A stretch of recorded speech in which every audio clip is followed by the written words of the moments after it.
जाट का काम तो ऊपर चढ़ने का, नीचे उतरने तो किसी और का ही है।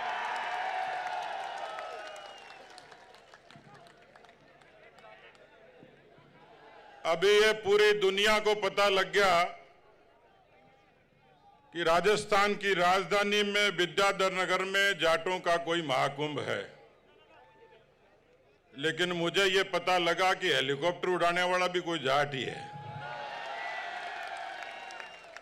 क्योंकि हेलीकॉप्टर वाला जाट नहीं होता तो ये तंबू ऐसे नहीं हिलते। उसको काम तो दिया था फूल बरसाने का, या टेंट हिला के ही चला गया। ये काम जाट ही कर सकता है।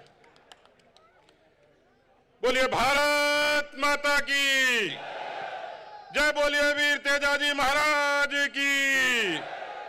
महाराजा सूरजमल अमर रहे, महाराजा सूरजमल अमर रहे, सरदार भगत सिंह अमर रहे। आज इस किसान कौम के महाकुंभ के अवसर पर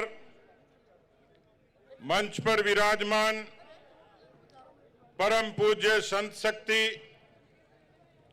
मंच पर विराजमान किसान कौम के राजनीति, समाज, व्यापार, धर्म, इन सब क्षेत्रों के तमाम वीर शिरोमणि जाट कौम के वो सब लोग जो पसीने और परिश्रम से इस समाज का गौरव आगे बढ़ाते हैं, मैं उस मंच का प्रणाम करता हूं। मेरे सामने बहुत बड़ी संख्या में इस कौम की माताएं, बहनें, बेटियों, सम्मानित बुजुर्गों और नौजवान भाइयों, देरी बहुत हो गई और कोई भी समाज और राजनीति को मंच हुए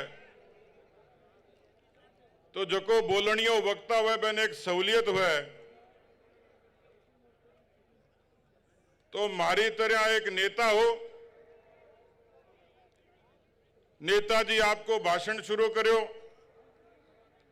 5 मिनट होया, 10 मिनट होया, आधी घंटो होयो, तो पीछे एक आदमी लठ लेके खड़े हो। तो नेताजी ने लागो कि इतनी देर तो ठीक ठाक चल रही बातें, तालियां भी बाज रही, अब की गड़बड़ लागे। तो नेताजी में लठाड़ा ने पूछो भाई क्या बात है? तो लठाड़ो बोले नेता तू तेरो भाषण दियो जा, मैं तो बहन ढूंढने लाग रहा हूं जगह तने बुलायो है। अब मन तो राजा राम जी मील बुलायो भाई। किसान सरदारों, अंग्रेजी इतिहासकार कर्नल जेम्स टॉड, उन्होंने लिखा कि हिंदुस्तान की धरती पर एक ऐसी कौम है जो लड़ाका है, जिसको कभी जीता नहीं जा सका। लेकिन कर्नल जेम्स टॉड की इस पंक्ति के आगे मैं जोड़ना चाह रहा था कि इस धरती पर जब किसान का, जाट का पसीना गिरता है तो यह धरती अन्नपूर्णा बनती है, और उस किसान कौम में, कोख में पैदा होकर कोई नौजवान सीमा पर लड़ता है तो इस भारत मां की आन बान शान की रक्षा होती है। इस देश की वीरता का इतिहास, इस देश के परिश्रम का इतिहास, यह आपकी कौम के नाम लिखा गया है। कौन भूल सकता है महाराजा रणजीत सिंह जी के उस जज्बे को? कौन भूल सकता है महाराजा सूरजमल की उस प्रतिष्ठा और संकल्प को? क्या सरदार भगत सिंह के फांसी के उस फंदे को कोई भूल सकता है? और इसलिए इस देश में आज तो संयुक्त राष्ट्र संघ ने घोषित कर दिया कि दुनिया में ये मोटे अनाज का वर्ष है, लेकिन दुनिया को यह भी पता है कि ये मोटा अनाज पैदा करने वाला कोई है तो किसान और जाट है, जो सबसे ज्यादा दुनिया में मोटा अनाज पैदा करता है। मोटा खाने वाला, मोटा पहनने वाला और मोटी बात करने वाला। इस कौम में वो जज्बा है, वो समर्पण है, और इतिहास गवाह है। इस भारत के दुनिया के आधुनिक युद्ध की एक लड़ाई लड़ी गई जिसको कारगिल युद्ध का नाम दिया गया। इतिहास गवाह है कि दुश्मन चोटी पर खड़ा था, भारत के जांबाज नीचे धरती से लड़ रहे थे। मुझे सौभाग्य मिला उस तहसील में, गांव में पैदा होने का। मैं उन शहीदों की अंत्येष्टियों में जाता था, उन जाट शूरवीरों की अंत्येष्टियों में जाता था। मेरा सीना गर्व से चौड़ा हो जाता था जब मैं उनकी छातियां देखता था। एक भी बेटे के पीठ में गोली नहीं थी, तमाम के छाती पर गोलियां होती थी। वो कारगिल की चोटी पर शहीद होने वाले आपके कौम के लड़ाका थे। इसलिए मैं निवेदन करना चाहता हूं, मुगलों से संघर्ष, अंग्रेजों से संघर्ष, और इस देश का सबसे बड़ा मुद्दा कोई है लोकतंत्र। उस लोकतंत्र का रक्षण करने का काम किसी ने किया तो आपकी किसान कौम ने किया। इस देश के लोकतंत्र को ताकत देने का काम किया। इस देश के गांव के लोकतंत्र को, गांव के सद्भाव को जिंदा रखने का, गांव को स्वावलंबी बनाने का, गांव को आत्मनिर्भर बनाने का राजनीति की बेड़ियां तोड़कर किसी ने किया तो आपकी कौम ने किया, जाट कौम ने किया।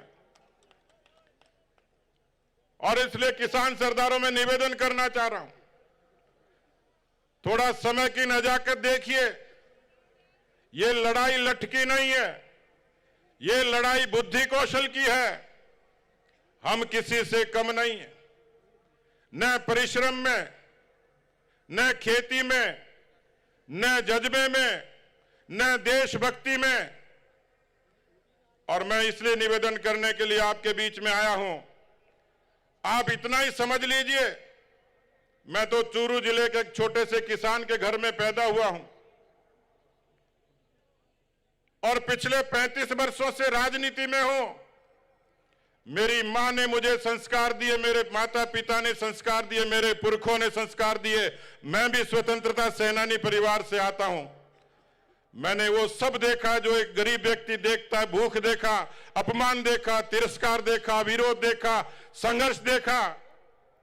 और जब पहली बार रेलगाड़ी से जयपुर की धरती पर उतरा तो यथा समुद्र देखकर मन में यह कल्पना आई थी कि शायद इस शहर में मेरी जगह नहीं है। मैं उस शहर और गांव की मानसिकता से भी लड़ा, लेकिन किसान के परिश्रम की, किसान के मेहनत की और किसान के ईमानदारी की ताकत क्या होती है, आज मैं दुनिया की सबसे बड़ी पार्टी के सबसे बड़े प्रदेश का अध्यक्ष बना हूं तो ये तमाम किसान कौम की उस मेहनत का, उस आशीर्वाद का परिणाम।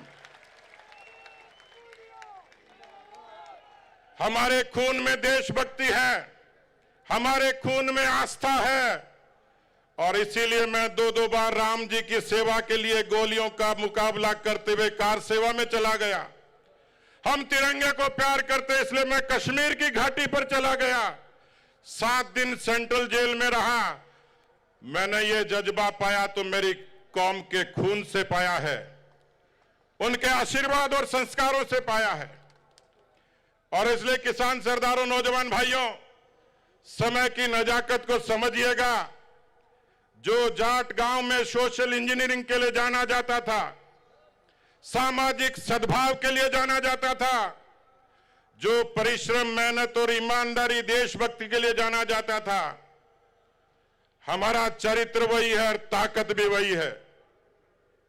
इसलिए 36 कौम के साथ, हमारी उन किसान कौमों के साथ, हमारे गांव की माटी की वो तमाम कौमें जो पंचायती राज में आपके पीछे खड़ी होती थी, उनमें भेद पैदा करने की कोशिश हुई है। इस नजाकत को समझिए, बुद्धि कौशल का इस्तेमाल करिए। वो दिन दूर नहीं, जिस तरीके की बातें यहां मंच पर हुई, जैसी एक गरीब किसान के कौम के बच्चे की आकांक्षा होती है, जिस स्वाभिमान से हम लड़ना और मरना जानते हैं। मित्रों, ये सही समय है, यही समय है। मैं आपसे गुजारिश करूंगा, मेरा कोई स्वार्थ नहीं है, लेकिन मैं आपसे गुजारिश करने के लिए आया हूं, क्योंकि राजनीति का व्यक्ति हूं, यहां सियासत की बात नहीं करूंगा। मेरी जिंदगी कुर्बान हो जाएगी, लेकिन मैं आपको संकल्प और भरोसा देता हूं, मेरी कलम और वाणी चलेगी तो किसान कौम के उत्थान और कल्याण के लिए चलेगी।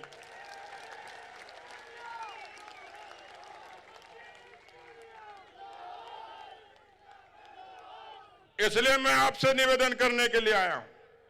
समय बदल गया। बड़ी खुशी होती है कि एक बेटी, एक बहन, एक नौजवान गांव में संघर्ष करता है, नौकरी के सपने देखता है, कितना उसको तकलीफ होती है। लेकिन मैं आप लोगों को निवेदन करना चाहता हूं, मैं आप सब लोगों को यह निवेदन करना चाह रहा हूं, यह खुशी तब होती है कि जब हमारी बेटियां फाइटर प्लेन उड़ाती हैं और पूरी दुनिया में आपका नाम रोशन करती हैं। हमारे यहां कहा जाता है, हालांकि आप सब लोगों ने कुरीतियों से भी संघर्ष किया है, आप सब लोगों ने नवाचार को भी अपनाया है, लेकिन अभी भी समाज में जो कुरीतियां उनको ठोकर मारिए। हमारे यहां कहा जाता है कि जब एक बेटी पढ़ती है, एक बेटी बढ़ती है, दो घरों को संस्कारित करती है। किसान कौम की मातृशक्ति ने ही वही करामात की है, अपनी कौख से ऐसी प्रतिभाएं पैदा की हैं। मैं अपनी बात को खत्म करूंगा। मैं 2019 में लंदन गया पहली बार। मिस कम्युनिकेशन हुआ, मुझे लेने के लिए जो आने वाले थे वो पहुंच नहीं पाए। मैं विदेश की धरती पर पहली बार गया, मुझे घबराहट भी थी। इतने में से मैंने एक देखा कि एक नौजवान एक गुलदस्ता लेके मेरी तरफ बढ़ा। उसने अपना परिचय दिया, गुलदस्ता दिया, ये कहा कि लंदन में आपका स्वागत है। मैंने कहा भाई कौन हो? वो झुंझुनू जिले का जाट था जो किसी एमएनसी में नौकरी करता था, जिसने मुझे वहां स्वीकार किया।